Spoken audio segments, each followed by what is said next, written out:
Saya mendengar ada yang menyebut nama Ahmad dan Muhammad.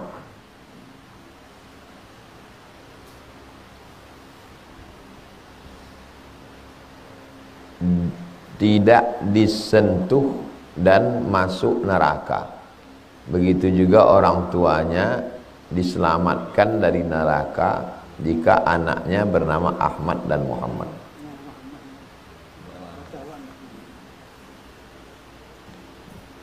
Pertama, kita ini dua, Allah ngasih kita dua. Yang pertama dikasihnya wahyu, Quran dan hadis. Yang kedua dikasihnya akal.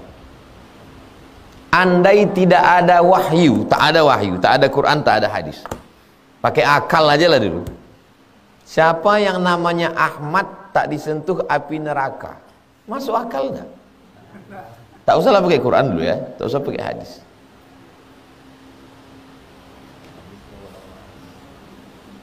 Apalagi pakai Quran, pakai hadis. Tak betul, batil. Dari beberapa banyak nama orang Ahmad, Muhammad, murtad, kafir, na'udzubillah. Yang selamat itu adalah la ilaha illallah. Man qala la ilaha illallah Muhammadur Rasulullah dakhalal jannah. Tapi nama Ahmad Muhammad afdal. Jadi kalau ada orang ngasih nama Ahmad Muhammad, orang Arab tuh anak pertama biasanya Ahmad Muhammad. Jadi kalau tanya nama kau siapa? Ahmad Muhammad. Itu biasanya anak pertama. Kalau tempat kita anak sulung.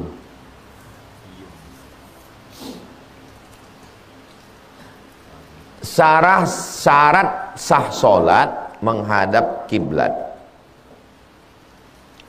Ada satu tempat ibadah setelah renovasi total, dilakukan pengukuran ulang dari tim Kemenak, tidak Kandepak lagi namanya, kantor Departemen Agama itu dulu, sekarang namanya Kemenak, Kementerian Agama.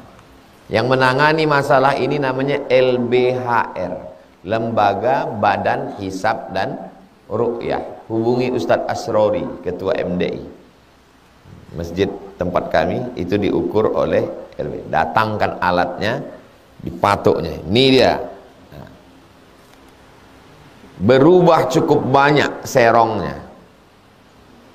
Sementara saat ini posisi kiblatnya mengikut posisi bangunan. Bagaimana dengan sholat selama ini dilakukan?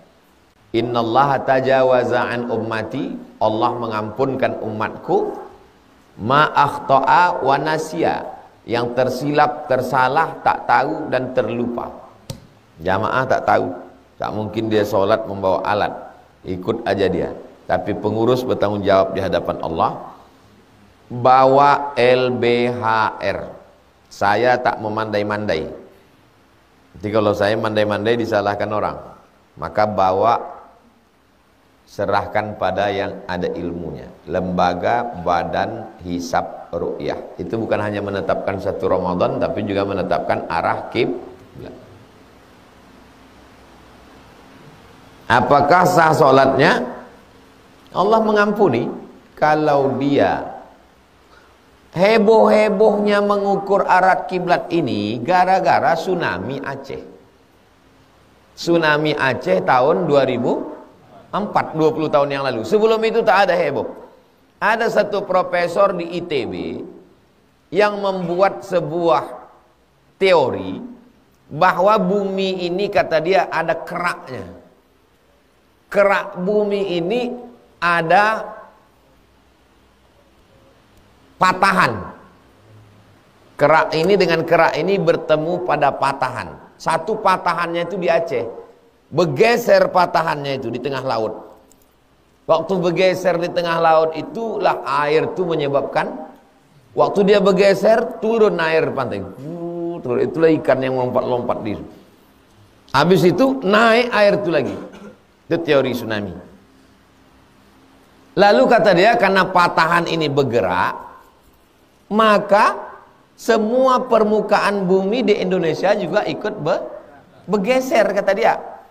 Maka karena bergeser, seluruh masjid mesti diukur ulang. Itulah asal muasal semua masjid ukur ulang. Ternyata beberapa saat setelah dia presentasi di MUI, datang satu profesor lagi. Kata satu profesor lagi mengatakan, kerak bumi tidak bergeser. Belaga dua profesor ini di MUI, sama-sama dari ITB.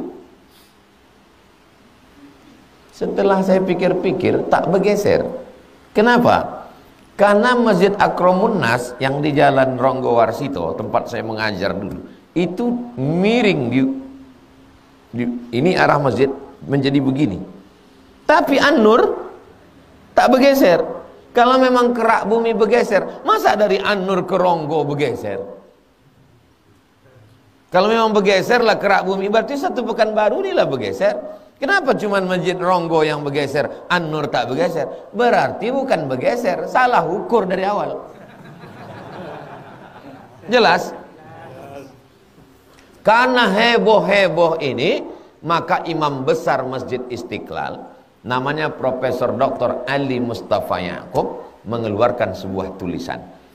Asal menghadap ke kiblat sah.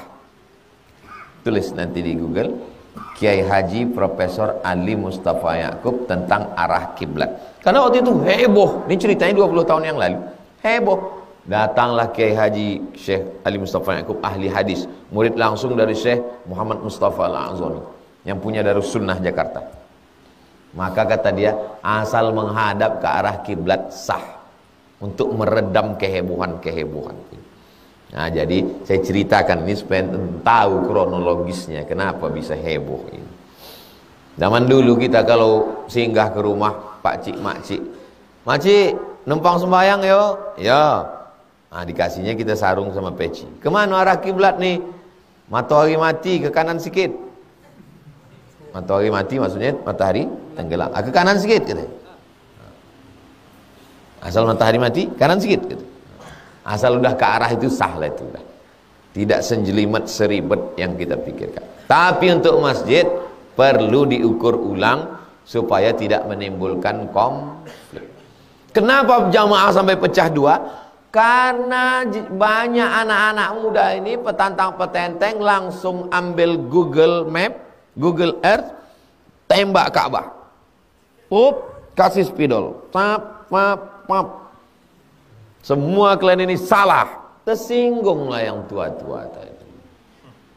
Itu saya tengok masalahnya. Jadi bukan salahnya bukan masalah arah kiblat, tapi masalah komunikasi. Kalau mau undang yang tua. Orang tua-tua ini prinsipnya cuma satu, mau dihormati, tak mau dilangkahi. Makanya kalau ada orang tua di situ, Pak, kami jadi ketua masjid, kami bapak penasehatnya. Oh iya, cocok. Buat ini tua-tua itu buat penasehat. Penasehat agung utama yang amat teramat mulia. Itu sudah senang kali dia bilang. Jangan kalian lompati, ini pelajaran untuk kalian nanti komunikasi pas balik ke kampung. Jangan pulang dari kampung petentang petenteng, undang semua, ketua, tokoh masyarakat, alim ulama, cerdik pandai, nenek mama yang mewakafkan tanah, yang dulu ngasih semen, undang semua. Nah, undang semua. Karena kalau ada yang tidak, itulah yang nanti akan menjadi duri dalam daging.